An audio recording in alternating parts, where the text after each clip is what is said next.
Okay, तो बात कुछ यूँ है कि मैं था कॉलेज में। I was doing BCA in Purnia college Purnia. और एक दिन क्या होता है कि क्लासेस के दौरान एक बंदा उठता है, और क्योंकि वो गर्मी का टाइम था तो एक बंदा उठता है और वो फैन को ऑन करता है। कुछ सेकंड के बाद एक दूसरा स्टूडेंट, उसी क्लास का, हमारी बैच का एक दूसरा स्टूडेंट उठता है, वो फैन को ऑफ कर देता है। एंड इस तरह से क्या होता है कि एक लोगों का होता ना कि मैंने ऑन किया, उसने ऑफ कर दिया। एक ये चीज वहां पे बन गई थी। तो जब पहले वाले इंसान ने जिसने ऑन करा, दूसरे वाले ने बंद कर दिया, फिर पहले वाले ने ऑन करा तो फिर दूसरे वाले ने बंद कर दिया।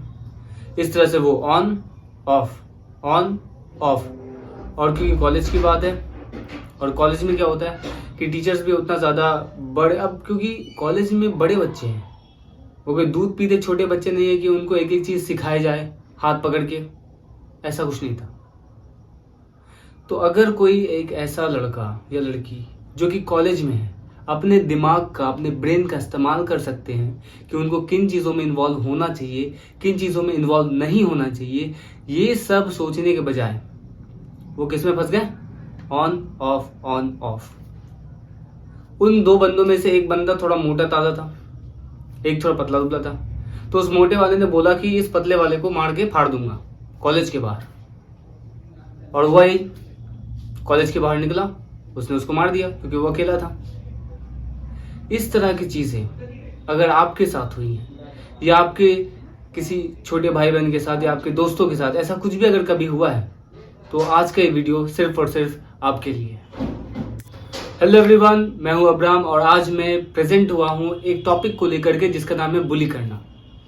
अब सबसे पहला पॉइंट ये आता है कि ये बुली का मतलब क्या है। तो बुली का मतलब है कि जब कोई थोड़ा ताकतवर व्यक्ति या ताकतवर बच्चा किसी कमजोर बच्चे पे, ऐसा बच्चा जो शांत स्वभाव का है, चुपचाप अपना क्लास करता है, घर जाता है, ऐसे बच्चों को परेशान करना होता है। और जब कोई ऐसा बच्चा जो किसी दूसरे कमजोर बच्चों को परेशान करता है, इसी को हम कहते हैं बुली करना। अभी के टाइम में ये सब चीजें बहुत ज्यादा कॉमन है। आप भी जानते होंगे इस बात को कि हमारे आसपास ये चीजें होती रहती है। पर इसका मतलब ये नहीं है कि इन चीजों को बस हम सहते रहें, क्योंकि ऐसे बच्चे जो बहुत ही ज्यादा सॉफ्ट हार्टेड हैं, उनके ब्रेन पे इन बुलीज का बहुत ज्यादा नेगेटिव असर पड़ता है। तो अगर आपके बच्चे या आप खुद स्कूल में हैं, या आपका छोटा भाई बहन जो स्कूल में है, उसको ये वीडियो जरूर दिखाएं और उनको बताएं कि अगर आपके साथ बुली हो रहा है तो उनको क्या करना चाहिए। Point number 1, don't pay attention, be proactive. जब भी कभी कोई इंसान या कोई एक ऐसा लड़का जो थोड़ा शैतान टाइप का है या फिर दिमागी रूप से सही नहीं है, कई बार वो अपने से कमजोर बच्चों को परेशान करते हैं, क्योंकि उनके पास कुछ ऐसी चीजें होती है, या ऐसे स्किल होती है, या ऐसे टैलेंट होते हैं जिनकी वजह से उनका काफी नाम होता है स्कूल में, कॉलेज में, किसी भी जगह पे। इसी चीज को वो काउंटर करने के लिए कई बार गलत तरीके से सॉफ्ट हार्टेड बच्चों को परेशान करते हैं। तो सबसे पहला काम यह है कि आप ऐसे लोगों को अटेंशन ना दे, प्रोएक्टिव बने। प्रोएक्टिव का मतलब होता है किसी भी चीज के बदले रिएक्ट ना करना। और अगर कोई व्यक्ति किसी को मान लो परेशान कर रहा है, और उस दौरान अगर वो कुछ रिएक्ट करता है, तो उस रिएक्शन का वो जवाब बहुत ज्यादा बड़े लेवल पे देता है, और यही झगड़े का बड़ा रीजन बनता है। तो फर्स्ट थिंग इज दैट कि आप जितना हो सके उतना अवॉइड करें ऐसे लोगों को जो बार बार झगड़े में इन्वॉल्व होते हैं। दूसरा पॉइंट ये आता है, एस्केप अननेसेसरी डिबेट। कई बार ऐसा होता है कि दो बच्चे आपस में बहस करते हुए, चाहे वो लड़के हों या लड़कियां हों, वो आपस में बहस करते हुए, बात करते हुए एक दूसरे में उलझ जाती हैं। इस दौरान क्या होता है कि डिबेट बढ़ते बढ़ते हाथापाई पे उतर आता है, और हाथापाई फिर वही चीजों पे आ जाती है, कॉलेज से बाहर चलो, स्कूल से बाहर चलो, तुमको देख लूंगा, ये कर दूंगा, वो कर दूंगा। असल में ये बात है कि वो कुछ कर नहीं सकते, तो जो कुछ नहीं कर सकते वो ये कर सकते हैं कि स्कूल के बाहर मिलो, ये कर दूंगा, वो कर दूंगा। और इनसे ज्यादा उनसे कुछ हो भी नहीं पाएगा, और ना ही उनके पेरेंट्स ऐसे बच्चों से कुछ एक्सपेक्ट करते हैं। तो जितना हो सके आप बिना बात के झगड़ों में ना पड़े। अगर मान लीजिए कोई दो लोग जो आपस में बहस कर रहे हैं बिना वजह, चाहे वो कोई भी टॉपिक हो, चाहे वो क्लास के पॉलिटिक्स को लेकर के हो, या फिर किसी दूसरे बात में हामी भरना या उसके अगेंस्ट बोलना, ऐसा कोई भी अगर डिस्कशन हो रहा है तो आप उन डिस्कशन से बचिए जितना हो सके। ऐसे डिस्कशन अगर आपके आसपास हो रहे हैं तो उसको आप स्केप करिए, वहां से उठिए, वहां से दूर चले जाइए।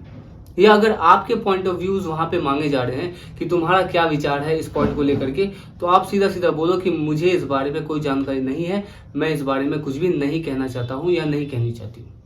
Quite simple. जब आप अपने पॉइंट ऑफ व्यू ही कहीं पर नहीं रखेंगे तो जाहिर सी बात है वहां पे झगड़ा आपके साथ होने का कोई चांसेस नहीं है।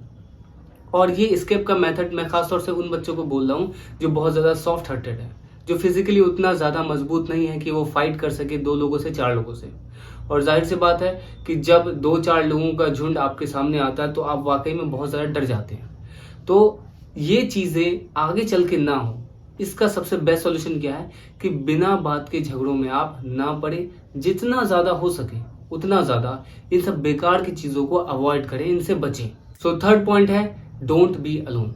तो ऐसे बच्चे जो फिजिकली बहुत ज़्यादा एक्टिव नहीं है या बहुत ज़्यादा मजबूत नहीं है, ज़्यादातर समय अकेले बिताते हैं, ऐसे बच्चों को टारगेट करना आसान होता है उन लोगों को जो कि दूसरे बच्चों को परेशान करते रहते हैं। तो आपको ये बात ध्यान रखना है कि आप अगर कभी भी किसी भी तरह का बुली का शिकार होते हैं तो आप कभी भी अकेले मत रहिए, ना ही स्कूल में, ना ही ट्यूशन्स वगैरह जहाँ भी आप जाते हैं, उन सभी जगहों पर आपको अकेले नहीं जाना है। आप कोशिश करिए कि आप अपने भाई बहन के साथ जाएं या आपके जो क्लासमेट्स हैं उनमें जो अच्छे बच्चे हैं उनका एक ग्रुप बनाइए, उनके साथ रहिए, क्योंकि आप जितना ज़्यादा अकेले रहेंगे आपको डराना उतना ज़्यादा आसान होगा। फोर्थ एंड फाइनल पॉइंट है कि अगर आपके साथ कभी भी बुली जैसी समस्या होती है तो इस कंडीशन में आपको क्या करना है कि आप ज़्यादा से ज़्यादा लोगों को इस बात की जानकारी दें। सबसे पहला चीज़ कि जिस क्लास में आप हैं आप उस क्लास के क्लास टीचर को इस बात की जानकारी दे कि किन लोगों ने आपको परेशान किया है या वो रेगुलर बेसिस पे आपको परेशान करते हैं। दूसरा यह होगा कि आप अपने पेरेंट्स को ज़रूर बताएं, क्योंकि जितना ज़्यादा आप बड़े लोगों को इस चीज़ में इन्वॉल्व करेंगे उतना ज़्यादा आपको सपोर्ट मिलेगा और इंटरनली आप काफ़ी ज़्यादा स्ट्रेंथ फील करेंगे। इसीलिए इसका सबसे जो बेस्ट तरीका मैं कहूँगा वो यही है कि जितना ज़्यादा हो सके उतना ज़्यादा आप अपने पेरेंट्स को इन्वॉल्व करें, अपने भाई बहन को इन्वॉल्व करें या फिर अपने दोस्तों को इन्वॉल्व करें। जितना ज़्यादा हो सके उतना बड़े लोगों को बताएं, क्योंकि आप जितना अकेले रहेंगे उतना ज़्यादा आपको परेशान किया जाएगा। तो आई होप कि इन 4 पॉइंट्स को आप अच्छे से समझ गए होंगे। अगर आपने नहीं समझा तो इस वीडियो को फिर से देख लें, और अगर आप कभी भी बुली का शिकार हुए अपने लाइफ में तो आपके जो भी एक्सपीरियंस रहे, जो भी खराब एक्सपीरियंस रहे, उनको आप कमेंट सेक्शन में लिख सकते हैं। एंड मेक श्योर कि अगर ये वीडियो आपके किसी दोस्त या किसी साथी के लिए ज़्यादा बेनिफिशियल है तो आप उनको ये वीडियो ज़रूर शेयर करें ताकि वो भी अवेयर हो पाएँ बुली जैसी समस्याओं को लेकर के और इसके नेगेटिव इम्पैक्ट से वो ज़्यादा से ज़्यादा बचें। एंड फाइनली मैं ये कहूँगा दैट बी सेफ, और आप ध्यान रखें, आपसे जो छोटे भाई बहन हैं आपके उनका भी ध्यान रखें, और आप उनसे पूछते रहें जब भी आप घर जाते हो वापस स्कूल से, या अगर आप पेरेंट्स हैं और आपके बच्चे घर वापस आते हैं तो आप उनसे एक बार ये ज़रूर पूछें कि आपका स्कूल कैसा रहा, क्योंकि जब आप अपने से छोटों को कंफर्ट फील कराते हैं तो वो ज़्यादा आपके साथ घुल मिल पाते हैं और चीज़ों को डिस्कस कर पाते हैं। इसलिए आप इस बात का ज़रूर ध्यान रखें कि अगर आपका कोई छोटा भाई बहन जो स्कूल जाता है और वो वापस आता है स्कूल से और आपको दिखता है कि वो शायद बात नहीं कर रहा है या बात नहीं कर रही है, वो थोड़ा परेशान दिख रहा है या परेशान दिख रही है, तो इस कंडीशन में आपको ये ज़रूर पूछना है कि आज आपका स्कूल कैसा गया, अच्छा गया या बुरा गया। अगर अच्छा गया तो क्या अच्छा गया, अगर बुरा गया तो क्या बुरा गया। उन चीज़ों को पॉइंट करें, उन चीज़ों को सुने, क्योंकि जब आप अपने से छोटों को सुनेंगे तो मेंटली आप उनको हेल्प कर पाएंगे बुली जैसी समस्याओं से बचने के लिए। तो आज के लिए इतना ही, और नेक्स्ट वीडियो में और भी इम्पॉर्टेंट और लाइफ चेंजिंग टॉपिक्स को लेकर के मिलता हूँ मैं आप सभी से। तो आज के लिए इतना ही। जय हिंद, गुड बाय।